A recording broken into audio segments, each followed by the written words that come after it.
Bom dia a todos. Que a paz do Divino Mestre Jesus esteja nos nossos corações agora e sempre. Nós vamos dar início à palestra dessa manhã de domingo, nesse mês de aniversário da casa. Dia 18, a casa completa 75 anos de fundação. E todos os anos, nesse mês de aniversário, nossa querida amiga de Resende, Ana Scarnavasch, que está aqui com a gente, nos brinda com uma palestra dela nesse mês de aniversário. Mas antes da gente passar a palavra para ela, como de praxe, a leitura de uma página do livro Pão Nosso, psicografia de Francisco Cláudio Xavier pelo Espírito Emmanuel. Na manhã de hoje, capítulo 159, a posse do reino. É uma mensagem que está em Atos dos Apóstolos, capítulo 14, versículo 22. Confirmando os ânimos dos discípulos, exortando-os a permanecer na fé e dizendo que por muitas tribulações nos importa entrar no reino de Deus. Por muitas tribulações nos importa entrar no reino de Deus. E aí, Emmanuel explica o que isso quer dizer. O Evangelho a ninguém engana em seus ensinamentos. É vulgar a preocupação dos crentes tentando subornar as forças divinas. Não será, no entanto, ao preço de muitas missas, muitos hinos ou muitas sessões psíquicas que o homem efetuará a sublime aquisição da espiritualidade excelsa. Naturalmente, toda prática edificante deve ser aproveitada por elemento de auxílio. No entanto, compete a cada individualidade humana o esforço iluminativo. A Boa Nova não distribui indulgências a preço do mundo, e a criatura encontra inúmeros caminhos para a ascensão. Templos e instrutores se multiplicam, a cada qual oferece parcelas de socorro ou assistência no serviço de orientação. Contudo, a entrada e posse na herança eterna de verificação por meio de justos testemunhos. Isso não é acidental, é medida lógica e necessária. Não se improvisam estátuas raras, sem golpes de escopo, como não se colhe trigo sem campo lavrado. Não poucos aprendizes costumam interpretar certas advertências do Evangelho por excesso de exortação ao sofrimento. No entanto, o que lhes parece obsessão pela dor é imperativo de educação da alma para a vida imperecível. Homem algum encontrará o estuário infinito das energias divinas sem o concurso das tribulações da terra. Personalidade sem luta na costa planetária é alma estreita. Somente o trabalho e o sacrifício, a dificuldade e o obstáculo, como elementos de progresso e autossuperação, podem dar ao homem a verdadeira notícia de sua grandeza. Então, para essa página de Emmanuel, nós vemos que a gente não consegue atingir estágios maiores da nossa evolução sem sacrifício, sem passar pelas tribulações do mundo, até porque no mundo de expiações e provas, não tem como a gente não vivenciar esses tipos de tribulações que nos aí assolam sempre. E o que nós precisamos? Realmente fortalecer na fé, no ensino de Jesus, no seu Evangelho, para que a gente possa continuar seguindo. É isso que nos gabaritará a alcançarmos dias melhores, situações melhores no mundo espiritual quando lá retornarmos. Então não tem jeito, é trabalho mesmo, sacrifício, muitas vezes, das nossas horas de lazer, de tranquilidade e fazer o bem, a prática do bem. Por isso que a bandeira da doutrina espírita é fora da caridade não há salvação. E caridade é amor ao próximo através exatamente da assistência, através do trabalho de qualquer natureza que seja. Ok? Então, essa página da manhã de hoje, nós vamos elevar os nossos pensamentos ao alto, pedir Jesus que nos ampare nessa manhã de domingo, esse mês de aniversário da casa. Que os amigos espirituais da nossa querida Ana Scarnavasch possam se fazer presente, orientando nessa mensagem dela que ela vai nos trazer sobre o nosso querido Mestre Jesus, para que nós possamos, inclusive, entender a sua mensagem e procurar cada dia mais seguir os passos desse querido amigo e mestre de todos nós. Ave Maria, cheia de graças, o Senhor é convosco, bendita sois vós entre as mulheres, que bendito é o fruto do vosso ventre nasceu Jesus. Santa Maria, Mãe de Jesus, rogai a Deus por nós, pecadores, agora e na hora do nosso desenlace. Então, com essa prece a gente dá por aberto a Ana Scarnavasch, uma querida amiga nossa de muitos anos, lá de Resende, da Casa Espírita Joana de Ângeles, que todos os anos ela contribui com a gente aqui nesse mês de aniversário. A gente faz um câmbio, né? O aniversário do Joana de Ângeles, aí ela me convida, eu vou em Resende. Então a gente tem esse carinho pelo outro, pelas nossas casas, né, fraternas, e que Deus te abençoe, tá? Com a palavra, nossa querida Ana.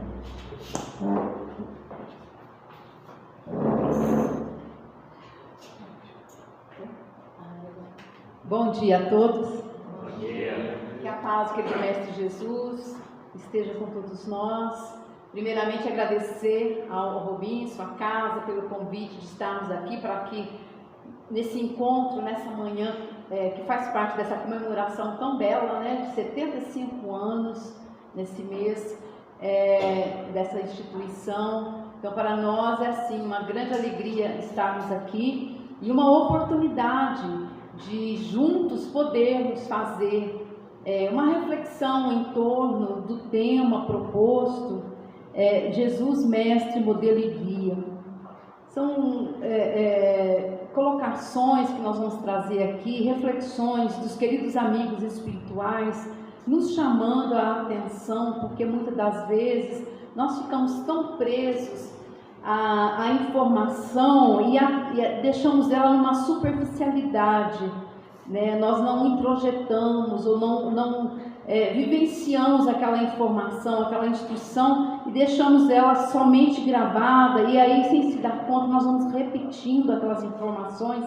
Mas os amigos espirituais estão sempre nos alertando, como na página que o Robinson leu, não nos faltam instrutores, não nos faltam informações, amigos espirituais, nos chamando a atenção para a necessidade e a necessidade mesmo da gente, ao receber uma informação, uma instrução, para que a gente a transforme dentro das nossas possibilidades, é claro, mas que a gente transforme em atitude, em ação, porque as instruções, as informações, elas não nos chegam somente para que a gente possa estar reunindo e fazendo aquele compêndio, né, aquele arquivo mental, muitas das vezes as pessoas estudam muito, sabem muito, tem muito conteúdo, como a gente fala, mas guarda aquilo muitas das vezes para uma discussão, para uma colocação, para dizer-se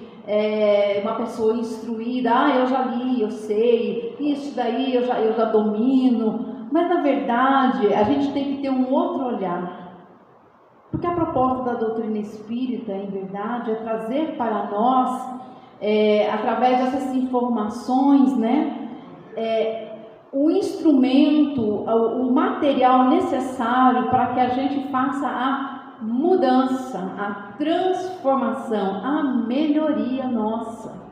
Então, com respeito a Jesus, Mestre, Modelo e Guia, nós espíritas temos a questão 625 do Livro dos Espíritos, né? Quando Allan Kardec vai perguntar para os espíritos qual é o tipo mais perfeito que Deus tem oferecido ao homem para lhe servir de guia e modelo. Então nós temos essa questão muito clara, a gente repete ela em vários momentos, em estudos, aí a gente até comenta assim, porque é a resposta mais curta do Livro dos Espíritos, porque aí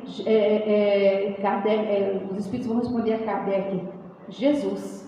Então foi feita uma questão e eles respondem, Jesus. Todos nós sabemos essa questão de cor salteado, né? E a gente, em torno dela, faz alguns comentários. Mas às vezes a gente não se atém à importância dessa questão que Allan Kardec vai fazer, porque ele vai colocar ali dois termos, né? Ele vai colocar guia e modelo, como se quisesse, e a gente crê que ele queria que a gente entendesse o guia e o modelo, para que a gente, ao obter a resposta Jesus, a gente soubesse o que fazer com essa informação. Se o exemplo o tipo mais perfeito para o nosso guia e modelo é Jesus, então aí nessa colocação, nesse questionamento de Allan Kardec, já traz para nós um termo, né, uma possibilidade de um aprofundamento, E Allan Kardec vai comentar, inclusive, nessa questão, dizendo: para o homem, Jesus constitui o tipo de perfeição moral que a humanidade pode aspirar na terra.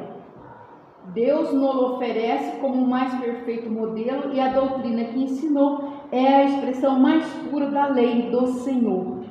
Então, olha só, ele dá uma explicação frisando para nós: olha, na terra, o que é possível se alcançar de perfeição, né, é Jesus.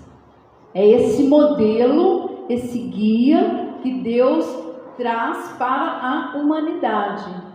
Então não é simplesmente uma informação, mas é uma instrução que nós temos que estar atentos quanto a ele ser o guia e o modelo, para que nós possamos, dentro das nossas possibilidades, esforços, trabalhos, serviços, como a página se referia, perseguir, imitar, buscar nele a inspiração. Eu trouxe aqui a título de didático, né, só que a gente está abrindo mais esse raciocínio.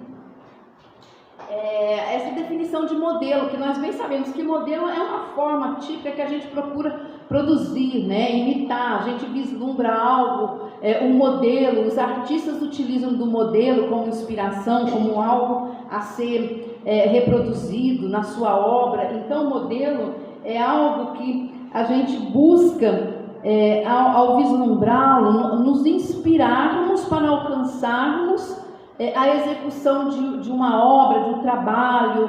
E falando no campo humano, a gente busca sempre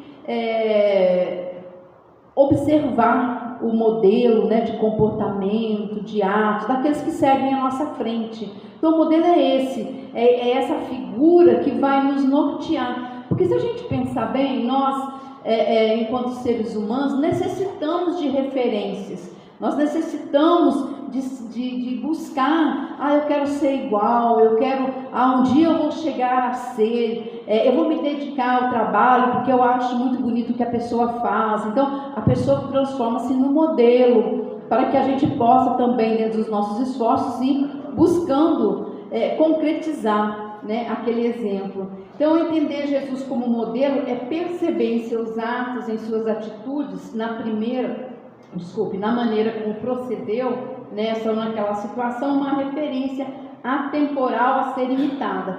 Então, quando Allan Kardec vai dizer que é um modelo, nós temos que estar atentos, já que ele é um modelo, às suas atitudes, às suas ações. Para que a gente, ao observar, para que a gente, ao estudar o Evangelho, para que a gente, ao se debruçar sobre as suas lições ensinadas e vivenciadas, por isso que ele é o mestre também, ele é o mestre, porque o mestre é aquele que vivencia o que ensina. Então Jesus é o mestre por excelência. Então ele sendo o modelo também, nós vamos ter, se nós o elegemos como modelo, nós temos que buscar, na observância das suas ações, o material para adaptar as nossas ações, para que a gente possa pautar as nossas ações nesse modelo escolhido, neste modelo em que nós, dentro das informações que os Espíritos nos trazem, é o melhor, é o que nós podemos conseguir enquanto evolução na Terra. Então, quando a gente trouxe um exemplo aqui, ele vai dizer assim: tomai sobre vós o meu jugo e aprendei comigo, que sou manso e humilde de coração. Quando ele está dizendo isso, ele é um modelo, né? Então ele está dizendo: olha, percebam minha mansidão ao enfrentar os desafios da vida, mirem-se na minha humildade, virtude que eu já tenho conquistada, para que vocês possam construir de vocês a vossa, né, a sua virtude, a humildade. Então Jesus, como modelo, ele está dizendo: tomai sobre vós o meu jugo e aprendei comigo, que eu sou manso e humilde. Então, esmiuçando é isso: eu sou o modelo. Observa como eu faço diante dos desafios, né? Como eu procedo? Com humildade, com mansidão. Então é um modelo, eu elegi Jesus como meu modelo. Então, diante dos desafios que a vida me apresentar, o modelo me instrui, me ensina e mostra através do seu comportamento, das suas lições, qual é a minha atitude. É a mansidão, é a humildade, é a resignação.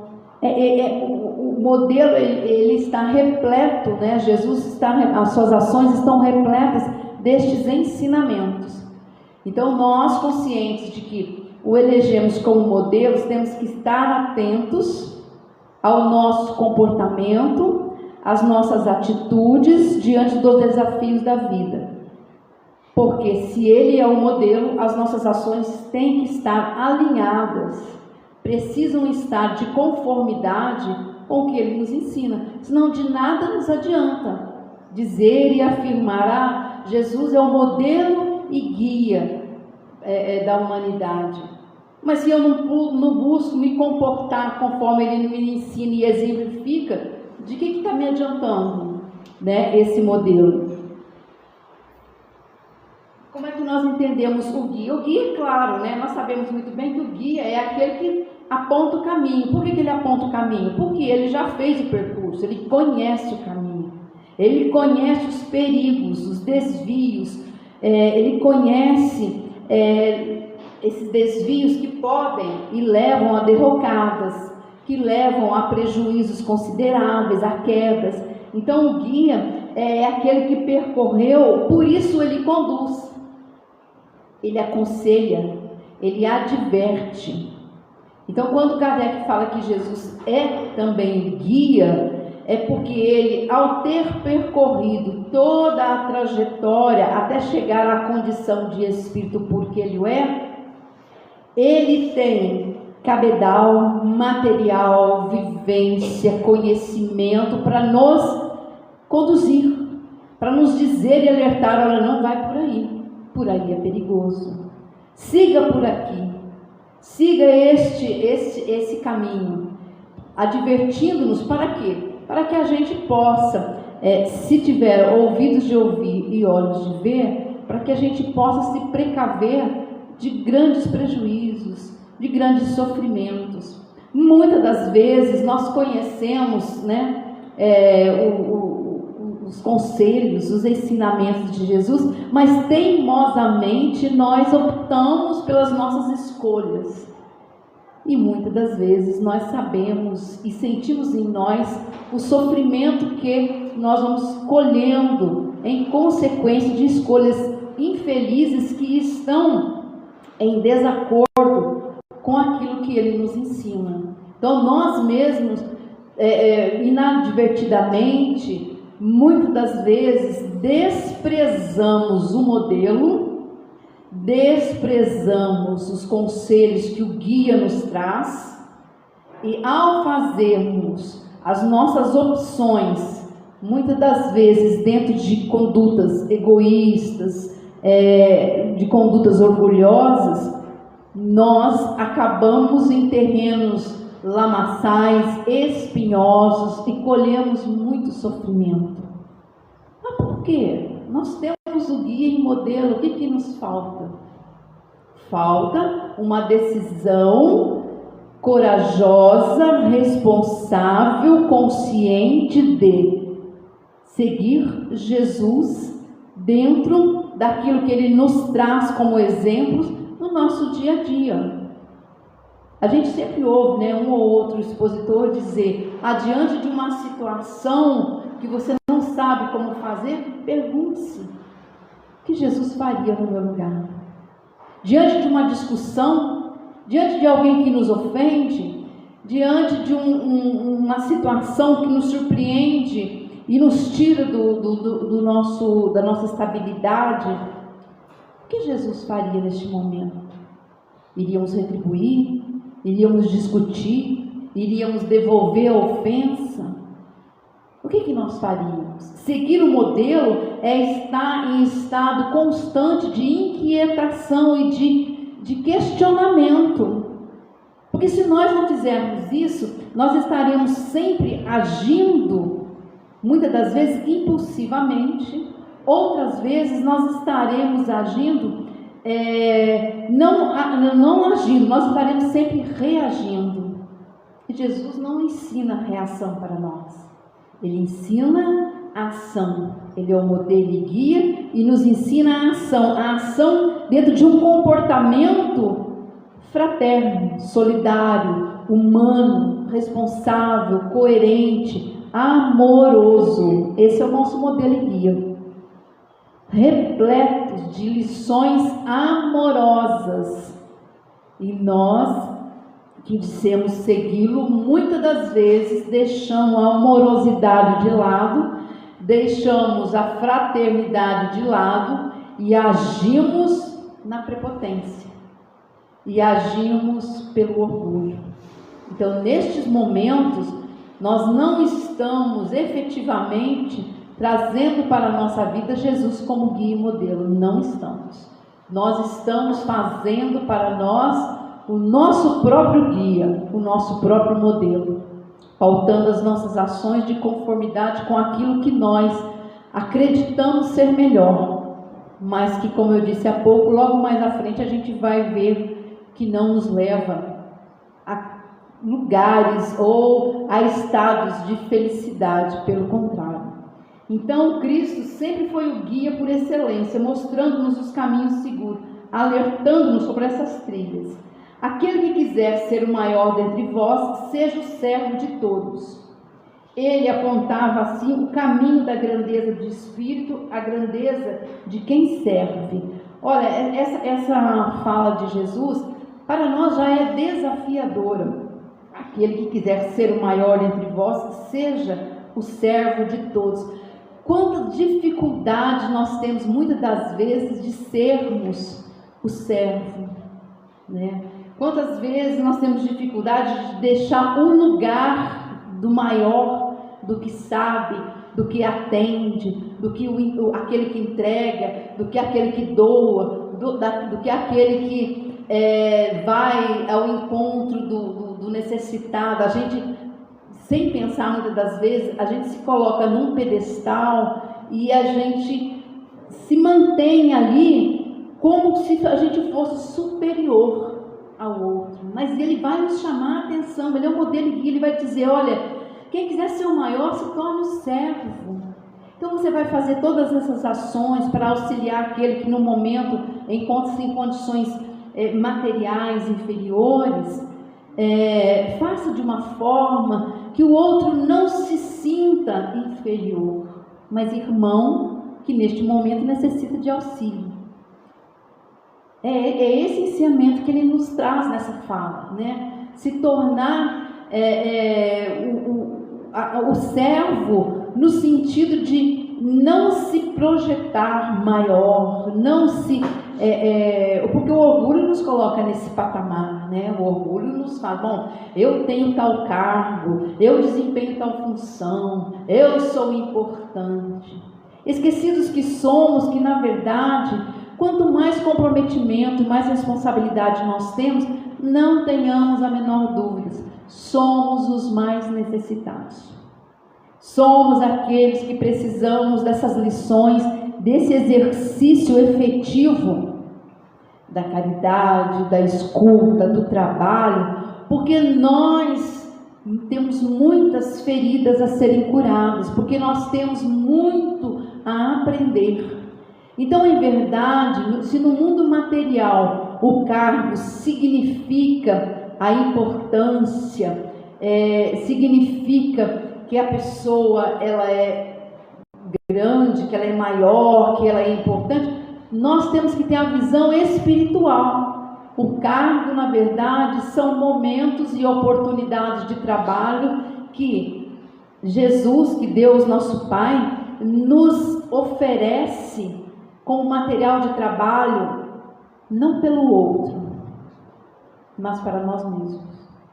Porque se nós não fazemos, se nós não estamos nesse lugar do atendimento, se nós não estamos nesse lugar de desenvolver a tarefa e atender o outro vai receber de alguma outra forma, por alguma outra pessoa, em algum outro lugar. porque tal como nós, ele também é filho de Deus, e ninguém fica abandonado. Então nós precisamos aprender com o modelo e guia os comportamentos e atitudes que nos alinham aos seus ensinamentos. Ele nos dá no seu evangelho inúmeros exemplos de nos tornarmos servos, de nos tornarmos realmente irmãos de todos, sem nos darmos a importância maior que nós temos. Então, nesse diálogo, eu trouxe aqui uma observação, entre Jesus e Pilatos. Quando está ali, Jesus é levado, à frente de Pilatos, e que ali Pilatos vai fazer uma questão, vai fazer uma pergunta para ele: Jesus, és o rei dos judeus? Ao que Jesus responde também com uma pergunta: dizes isto de ti mesmo, ou foram os outros que te disseram de mim?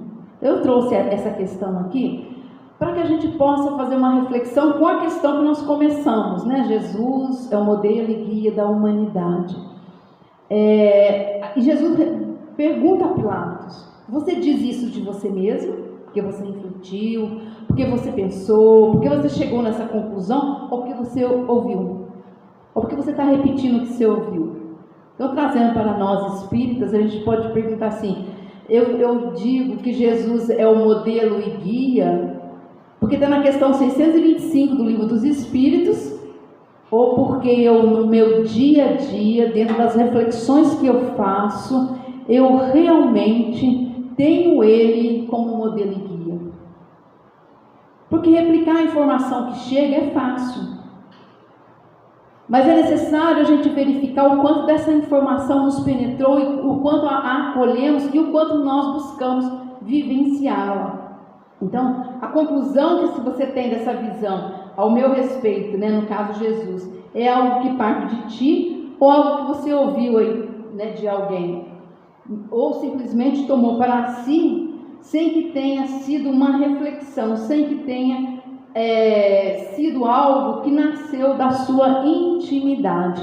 Então nós precisamos olhar para essa questão 625, aonde Kardec coloca, a questão do modelo e guia, e os Espíritos respondem Jesus, com este cuidado de não estarmos tão somente replicando a informação, mas trazendo para nós, para a nossa intimidade, Jesus como modelo e guia. E aí sim, ele vai se refletindo nas nossas ações. E aí sim, uma vez consciente de que Jesus é o meu modelo e guia, mesmo diante de algo que eu queira dizer, fazer, que se estiver em desacordo, em desalinho com o modelo e guia, eu vou me conduzir melhor. Eu vou me reeducar. E essa é a proposta da doutrina espírita, É a mudança, é a reforma íntima, é a transformação de nós mesmos.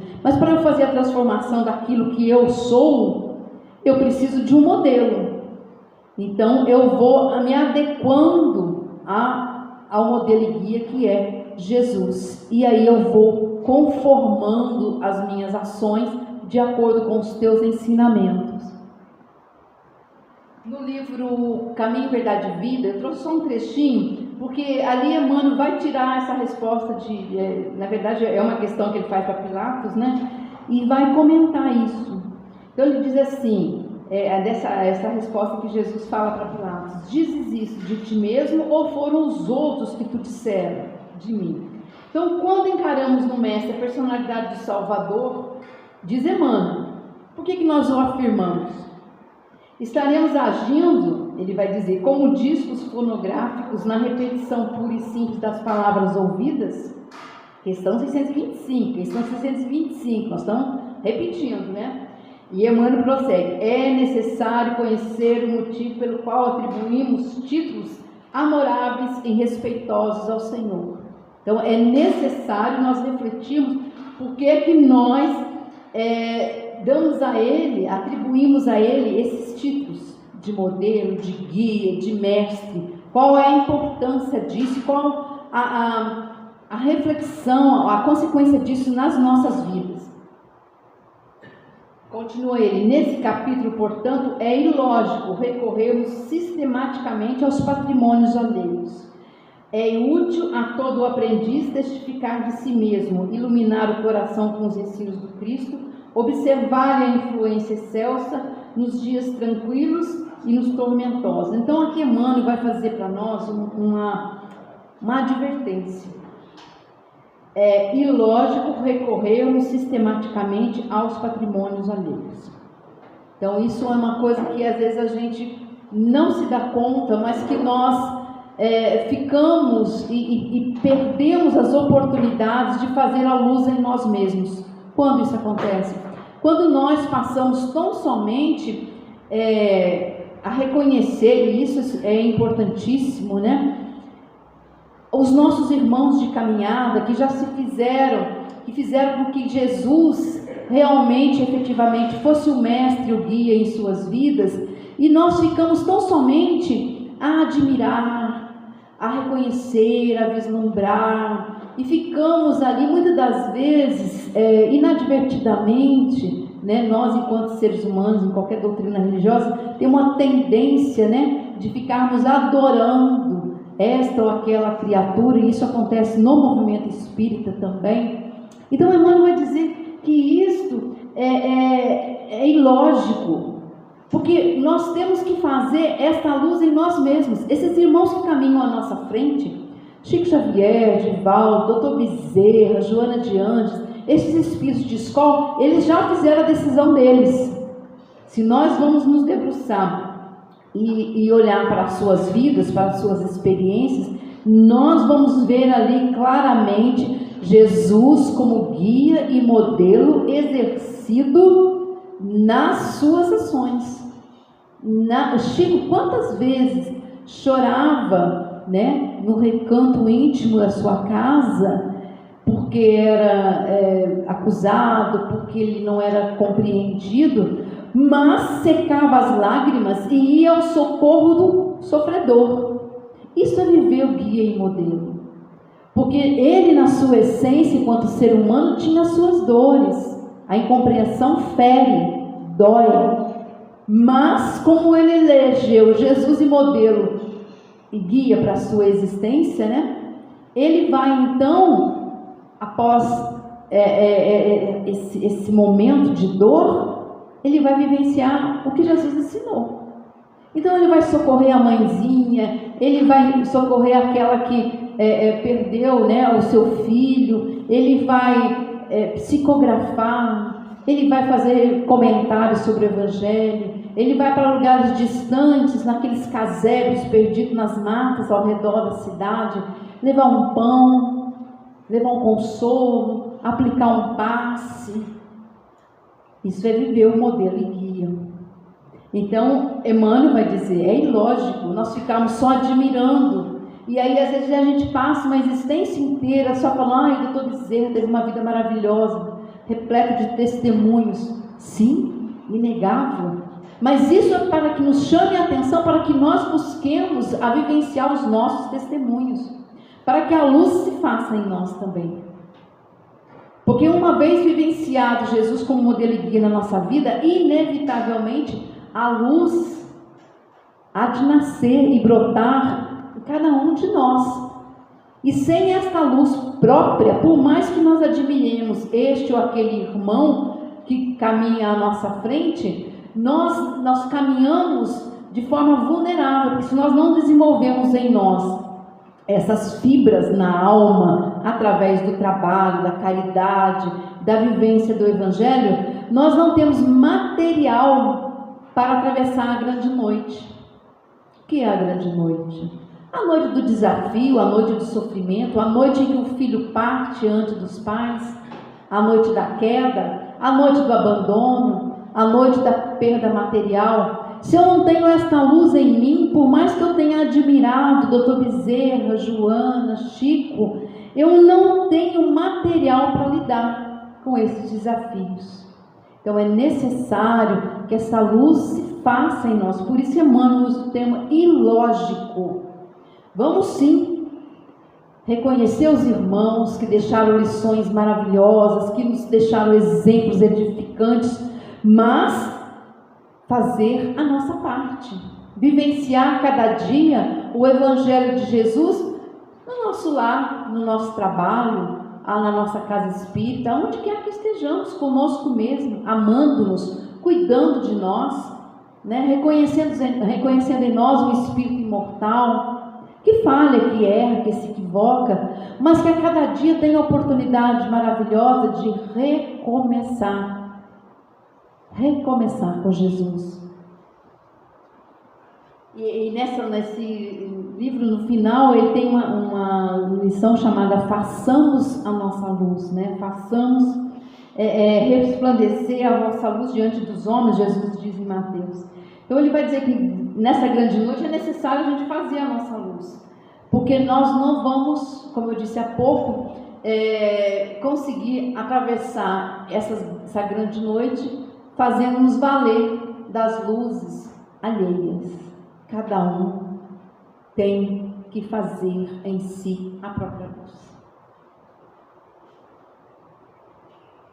Podes falar, e aí ele dá uma explicação assim abrangente para nos alertar. Podes falar maravilhosamente acerca da vida, argumentar com o brilho sobre a fé, ensinar os valores da crença, comer o pão da consolação, exaltar a paz, recolher as flores do bem, aproveitar os frutos da generosidade alheia, conquistar a coroa efêmera do louvor fácil, amontoar títulos diversos que te exortem a personalidade em trânsito pelos vales do mundo. Tudo isso, em verdade, pode trazer o espírito que se demora indefinidamente em certos ângulos da estrada. Todavia, avançar sem luz é impossível.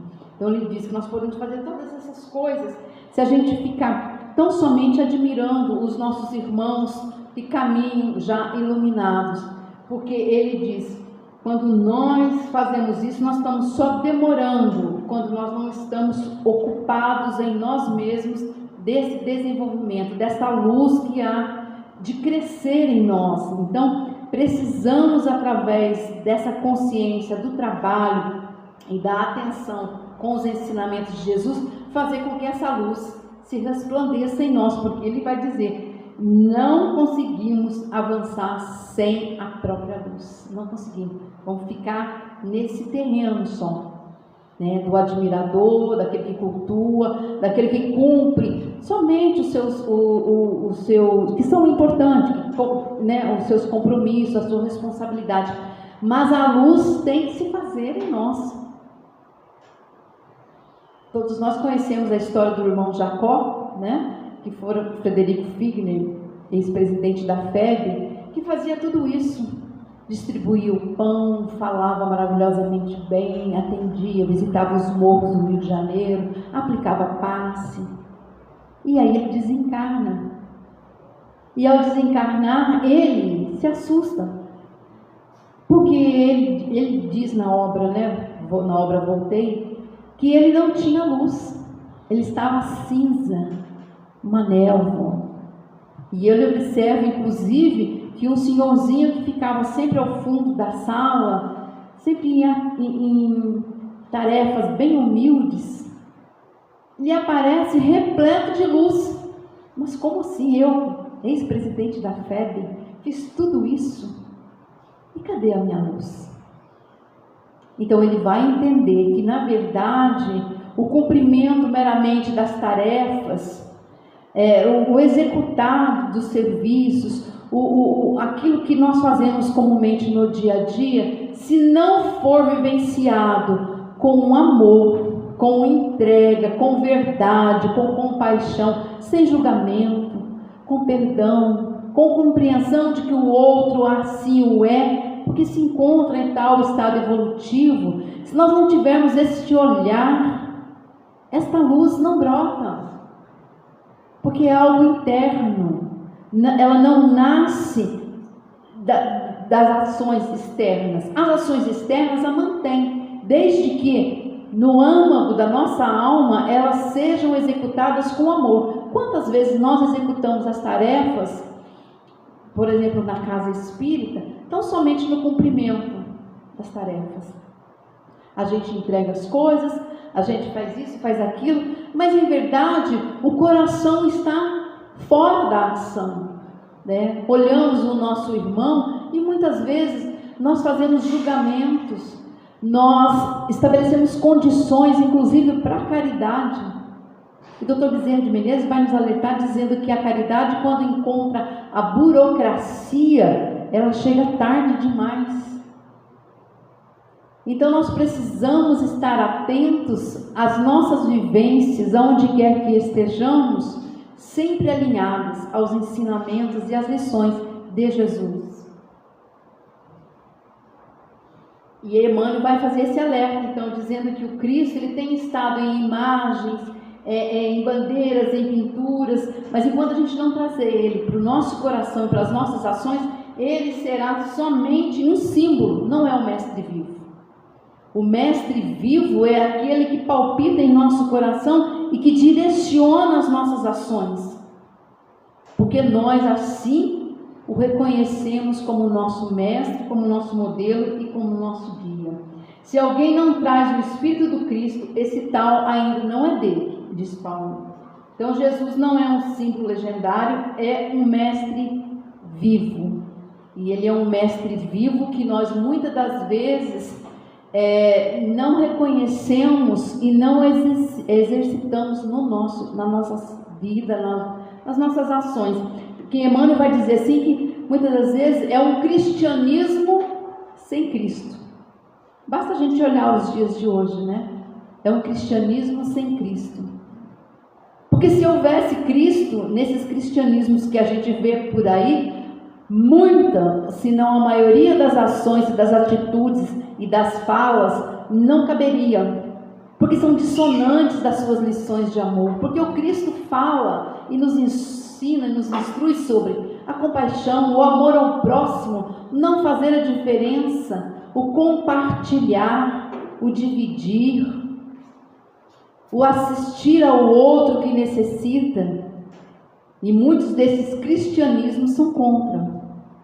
Então nós precisamos estar atentos. Jesus, o Mestre, o guia. Então nós precisamos tomar o Evangelho de Jesus como um roteiro para orientar os nossos passos, as nossas ações na caminhada.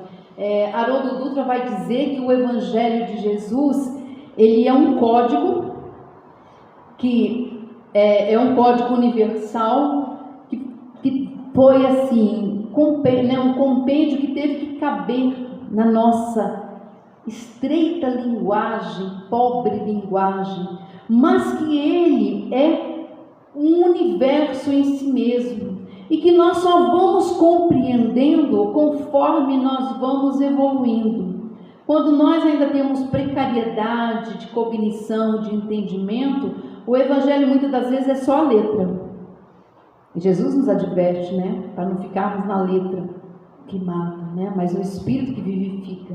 Mas um pouco mais quando nós adiantamos na evolução, na compreensão, no desenvolvimento da inteligência, nós já vamos extraindo dali lições vivas.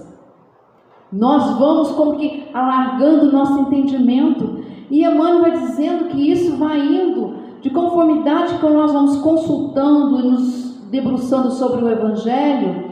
Quanto mais nós vamos evoluindo, ele vai se abrindo para nós, numa profundidade tal que vai nos comovendo. E nós vamos começando a ver o Evangelho nas ruas.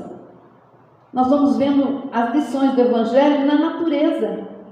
Nós vamos lendo o Evangelho na criança.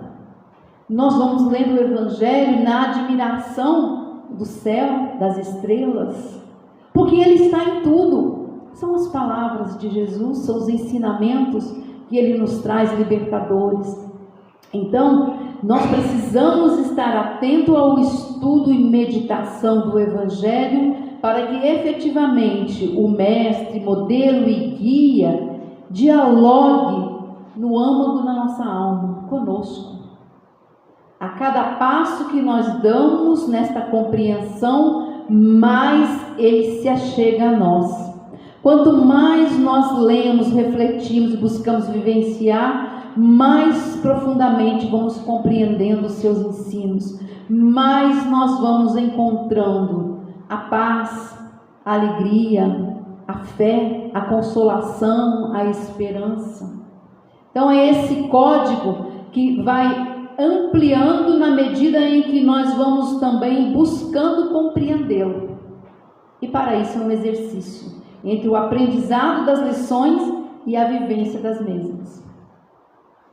E aí vamos caminhando na direção de Jesus, que a Amélia Rodrigues vai nos dizer que nós temos uma necessidade e uma sede, né? Então nós somos imantados para Ele. Nós temos essa necessidade. E Chico Xavier vai nos dizer que nós temos uma imensa saudade de Jesus. Então buscar o seu Evangelho não é somente um cumprimento de algo religioso, não. Buscar o Evangelho é buscar a própria essência do amor para as nossas vidas. Então vamos buscar nesse código que Jesus nos traz, para que nós possamos compreender este mestre de amor que vem e nos traz essas lições. E já encerrando, eu gostaria só de trazer aqui um relato, né, que os irmãos devem conhecer, do livro Obreiros da Vida Eterna, no capítulo 3, intitulado Sublime Visitante. Vou falar rapidamente, mas quem puder, leia, porque é maravilhoso, as descrições. Então, ali André Luiz vai dizer assim, que em certo dia, lá no plano espiritual, Cornélio reúne todos e vai dizer, olha, hoje nós vamos receber um ilustre visitante que virá de paragens, né, que nós ainda nem sequer conseguimos vislumbrar. E ele vem, então, para ele é dificuldade, porque ele existe em lugares em que a forma como nós conhecemos já não existe mais, embora ligado ainda à Terra. Olha só. E ele vai dizer assim, então, para ele é difícil, porque ele tem que se conformar de novo a essa forma do homem, né, hominal, e ele vai se materializar, também é um outro esforço, mas ele faz isso por amor, porque ele é um emissário do Senhor. Então ele virá nos visitar e nos trazer instruções valiosas. E aí Cornélio passa então a distribuir entre eles, existe ali um gabinete, diz André Luiz, como se fosse de cristal, mas André Luiz vai fazer uma observação ali, dizendo assim, olha, eu estou relatando aqui dentro desses vocabulários, dessas palavras restritas que nós temos, mas o que eu vi, o que presenciei é indescritível. Mas ele vai dizendo, era como se fosse um gabinete de cristal, aonde ele iria ali se materializar, e aí o Cornélio divide as equipes e vai pedindo, já que ele faz esse esforço de vir até nós, vamos fazer algo agradável, né? Onde ele se materializará. E aí vamos fazer uma cena da natureza, com o céu, com as árvores representando a vida, o rio, a grama, e vamos fazer. Então divide as equipes e pede para que mentalmente cada uma vá ali plasmando, né? E assim vá constituindo essa paisagem dentro desse quarto, que poderia ser assim, um quadro como se fosse de cristal. E aí cada equipe vai fazendo, e aí ele vira para André Luiz e pede a André Luiz, dadas as suas condições, diz André, que ele plasmasse a grama, o gramado. E André Luiz diz que vai então mentalmente, lembrando até da sua casa onde ele vivia, e aí como ele ainda era muito ligado às questões materiais, aí ele se perde um pouco, ele começa a passear pelo jardim da casa que ele morava aqui na terra e tal, mas ele consegue fazer, diz que faz, aquele quadro aparece belíssimo e tal, a grama ficou um pouco rala ainda, e Cornélio pede a ele, se esforce um pouco mais, mentalize um pouco mais, e aí ele vai e se concentra e faz. Nisso André Luiz diz que todos admirando aquele quadro bonito, e parece que houve um sopro ali, as águas do rio se moviam, as folhas das árvores se moviam, ele diz que era maravilhoso. Nisso ele vê no centro do quadro como se fosse um sol, com uma luz amarela radiante chegando, e nisso se materializa esse emissário, com uma aparência serena de um senhor, né? Os cabelos brancos, uma mão colocando assim, apontando sobre eles, como se estivesse transmitindo ali, e das suas mãos, né, saíam energias sobre aquela assembleia que ali se reunia, e sobre a outra mão, outro braço, vários folhas, né, reunidos ali, como se fossem, me esqueci o nome agora, mas eram folhas que estavam ali reunidas embaixo do seu braço. Então ele começa a fazer uma palestra rápida, não foi demorada, diz André Luiz. Mas André Luiz falou que não teve quem não se comoveu, e todos ali choraram, porque ele falava de uma simplicidade e ao mesmo tempo de uma profundidade que chegava ao coração de todos. Então ouviu-se aquela palestra rápida, e aí Cornélio pergunta a ele: olha, nós temos aqui 3 representantes de importantes atividades ligadas a atendimento, a socorro, que trabalham com grupos na Terra, e eles são os mentores, e eles têm algumas questões a fazer, poderia ser feita, e aí ele diz sim. E aí cada um vem trazer a sua dificuldade. Porque aquele grupo lá, eles então não se entendem, há muita questão de disputa, de vaidade ali, cada um quer ser isso aqui, aí traz isso, ele ouve pacientemente uma queixa e tal. Aí ele pega um desses papéis, né, abre e lê. E aí André Luiz, que para o espanto de todos, ele lê um trecho do Evangelho de Jesus, enrola novamente e guarda. E André falou assim, que todos ficaram esperando que ele fizesse uma palestra imensa, esclarecendo e pontuando. Diz André, como na Terra a gente fala muito e às vezes não fala nada.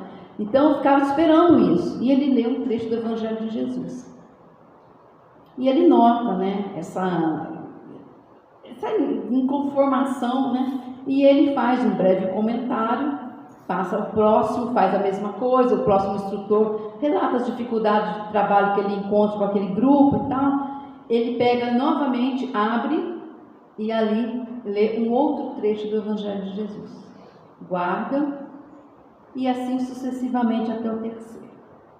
E André falou assim que causou um enorme espanto, porque se eles esperavam que viesse esse emissário desse lugar, que eles nem sequer vislumbram, onde nem a forma nominal existe mais, ele esperava que ele trouxesse, né, eles, num contexto assim, que ele trouxesse ali revelações, informações celestiais, e ele traz, mas é o Evangelho de Jesus. E aí Cornélio vai dizer para André Luiz: André Luiz, em todo o recanto do universo, o código de amor que a tudo coordena, instrui e liberta é o Evangelho do Mestre Jesus. Poucos na terra dão a ele essa importância, esse valor, e buscam nele efetivamente as instruções libertadoras para o espírito imortal. O Evangelho de Jesus é trazido por este irmão Asclepio para que nós possamos, além da instrução ali contida, reconhecer definitivamente que Jesus é o nosso mestre, o nosso modelo e o nosso guia. Então, só para terminar, lá em Mateus, porque um só é o vosso mestre, que é o Cristo. Então, meus amigos, são algumas reflexões que eu trouxe aqui para que nós possamos, nessa questão 625 do Livro dos Espíritos, realmente refletirmos mas trazermos Jesus para a nossa vida como modelo e guia, e buscar neste mestre de amor, no seu evangelho, essas instruções para nos libertarmos da nossa ignorância, da nossa vaidade, do nosso preconceito, dos nossos julgamentos, da nossa falta de perdão muitas das vezes. Ali, neste compêndio libertador, como diz Cornélio, estão as instruções para nós alinharmos o nosso comportamento e, enfim, caminharmos, fazendo com que esta luz possa resplandecer em cada um de nós. Que Jesus nos abençoe hoje, agora e sempre. Que assim seja.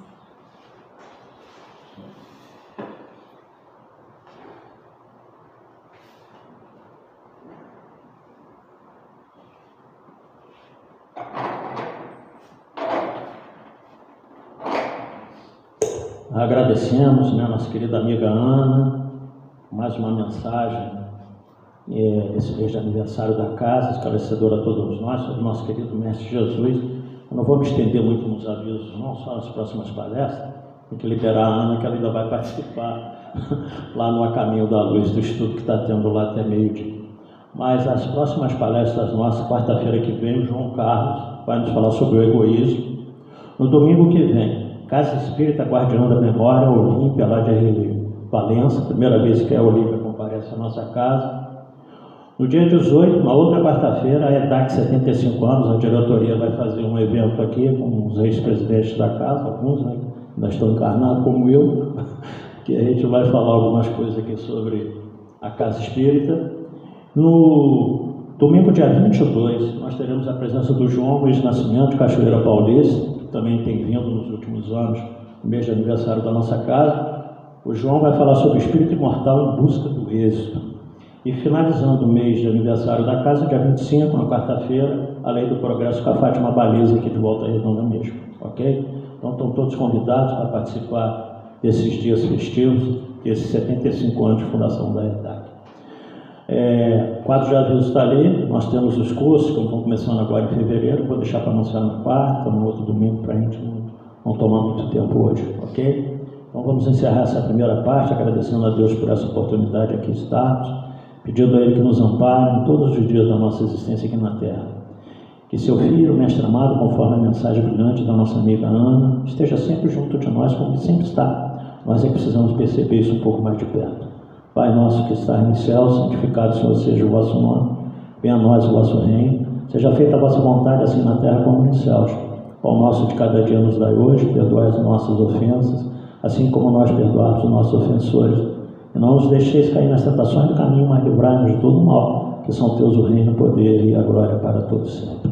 E assim nós encerramos a primeira parte, vamos para a segunda, na Câmara de Paz. Os passistas em condições dirigem sua sala de paz, os demais aguardam que serão chamados de acordo com o número de passistas lá dentro, ok? Muita paz a todos e leva o nosso abraço lá aos queridos amigos da casa de João.